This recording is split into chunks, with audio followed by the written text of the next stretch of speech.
Hi, this is Mike Tegman, Assistant Professor here in the MS Hale program at UCSF. And today we are going to talk about data display and strategies for communicating your data and your information in ways that people can understand and extract meaning. And the reality is we use data every day in all different kinds of ways. Every time we look at anything in the news, throughout the course of our day, we're making calculations and assessing meaning based on the data that's available. And sometimes the data, even though it looks authoritative, doesn't really make that good a sense. And what we're trying to do when we're displaying data, particularly from our improvement projects as it relates to healthcare and this program, is you want to be able to help people who are viewing your data get an idea as to what it is the data is actually telling them. We want them to get as accurate an understanding of what the data is saying as possible, and we want to do it for them with the least amount of work on their behalf.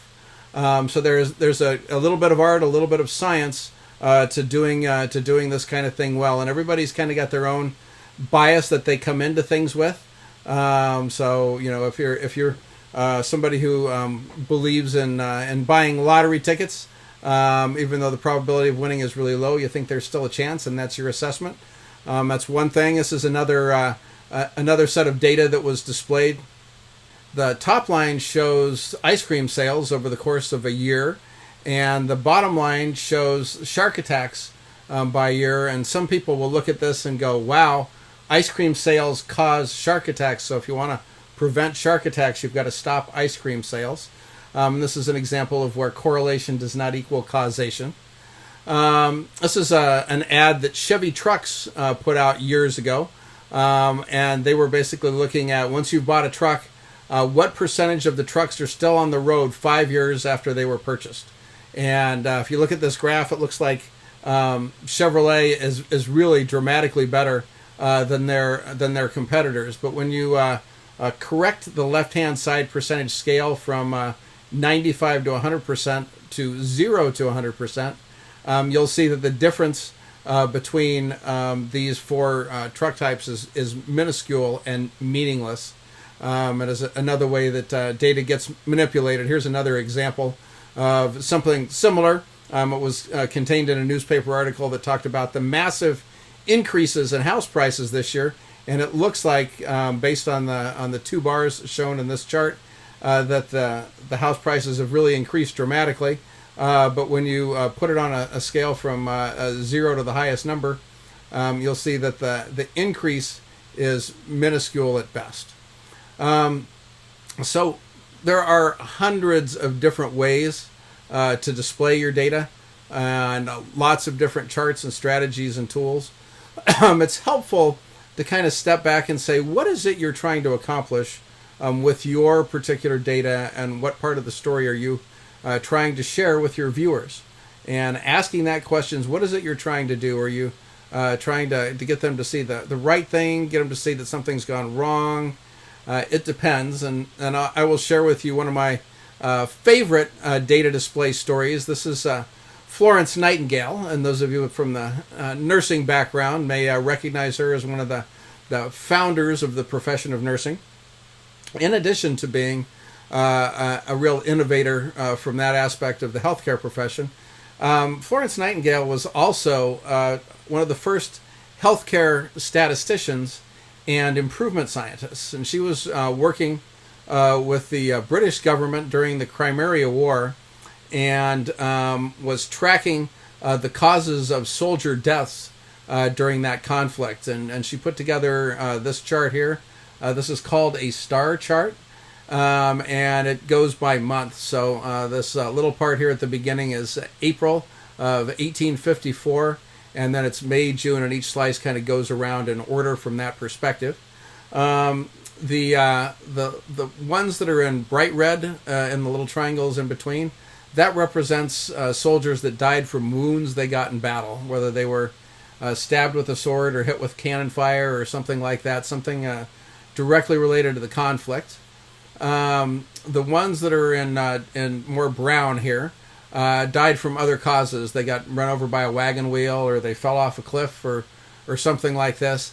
And this last light blue area are people that died from sanitation-related issues, from poor quality of food preservation without refrigeration, sepsis, wound infections, and things just related to sanitation in general. And you'll see that's the largest percentage of deaths. And she took this chart to the British government and said, our enemies are not the ones that are really killing our soldiers. We are, with our poor hygiene practices.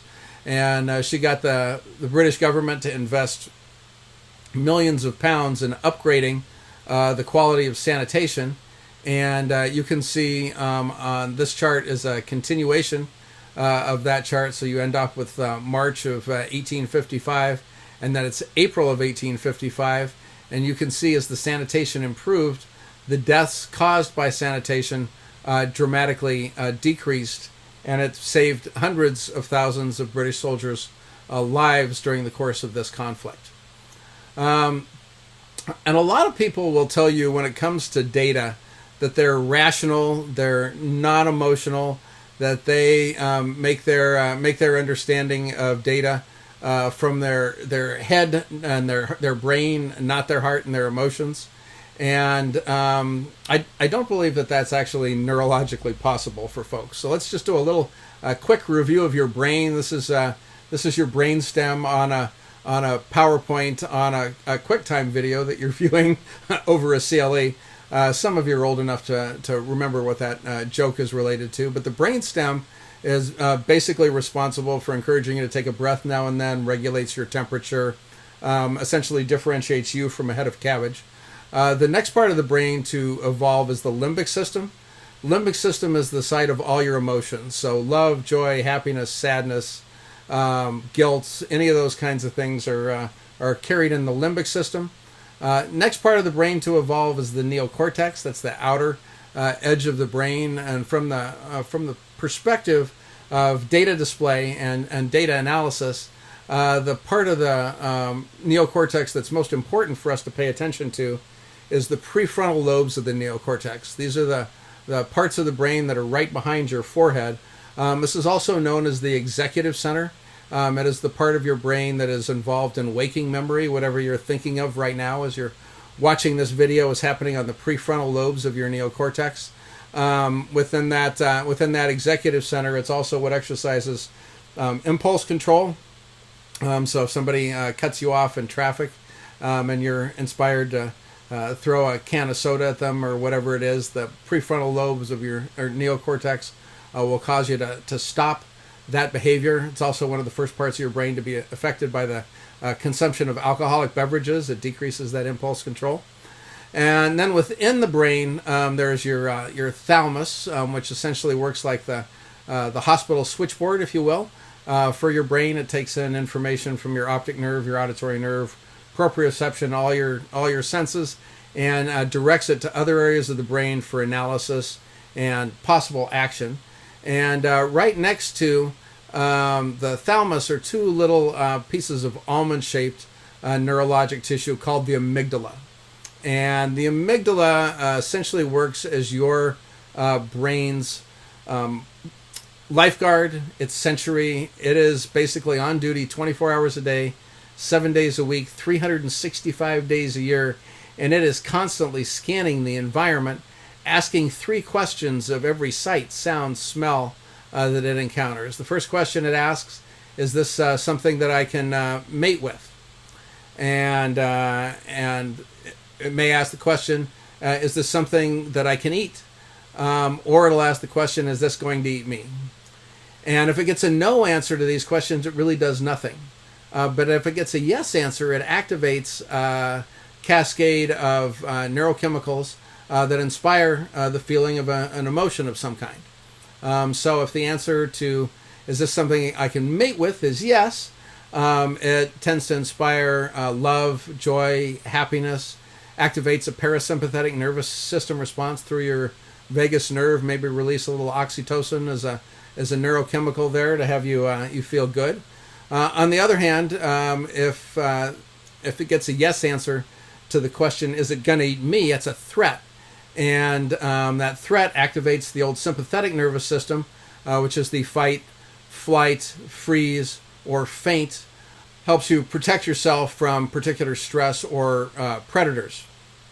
And one of the questions to ask, does your data poke the amygdala of the reader? Does it inspire an emotional response? And there are a lot of things that can do that aren't necessarily true. Like this one, 100% of all serial killers and drug dealers have admitted to drinking water. That may be true, but not particularly useful. Or 100% of all people exposed to water will die eventually. Not particularly useful. So for our project in this program and improvement science and healthcare in general, we're really focusing on improvement-related data. And what we want to do is really be able to show the performance of a process over time. That is the preferred data display method.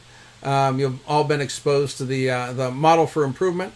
This is related to number 2, the measures. The question is how we know that changes in improvement and outcome process and balancing measures should all be displayed in their naturally occurring time order. And I want you to resist the urge to use pie charts, even though they can be so colorful and so pretty. They're just a horrible way to display data. So this is the popularity of various Halloween costumes. Last year, my son was a pirate, so he was in one of the big slices. This is just very difficult to interpret. This is the percentage of a chart that resembles Pac-Man. This is the percentage that does not resemble Pac-Man. Some of you are old enough to remember that. This is for those of you who do any emergency medicine. This is popular things to do in an emergency. And the largest one is to update your Facebook status. And the probably one of the world's experts on data display, Edward Tufte, and if you really get interested in this, his books are wonderful. He said the only thing worse than a pie chart is several of them.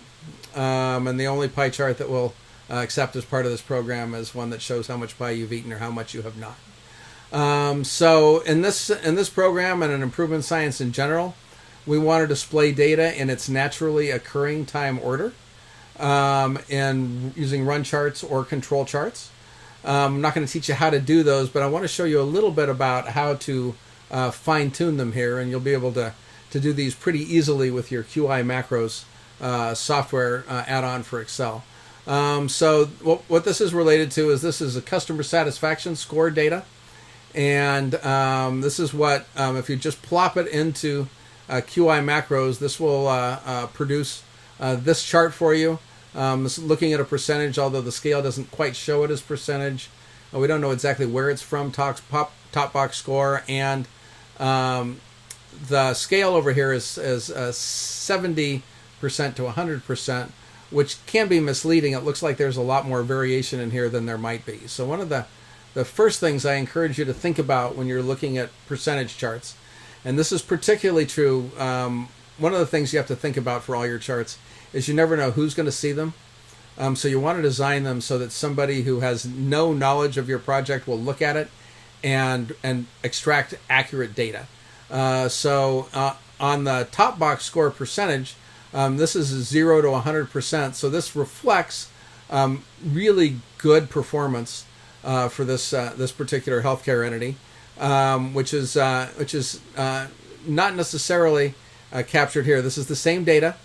And the only thing that's been different here is changing the y-axis scale to 0 to 100%. And this gives you a much more accurate, you look at this and go, this is a system that's doing pretty well.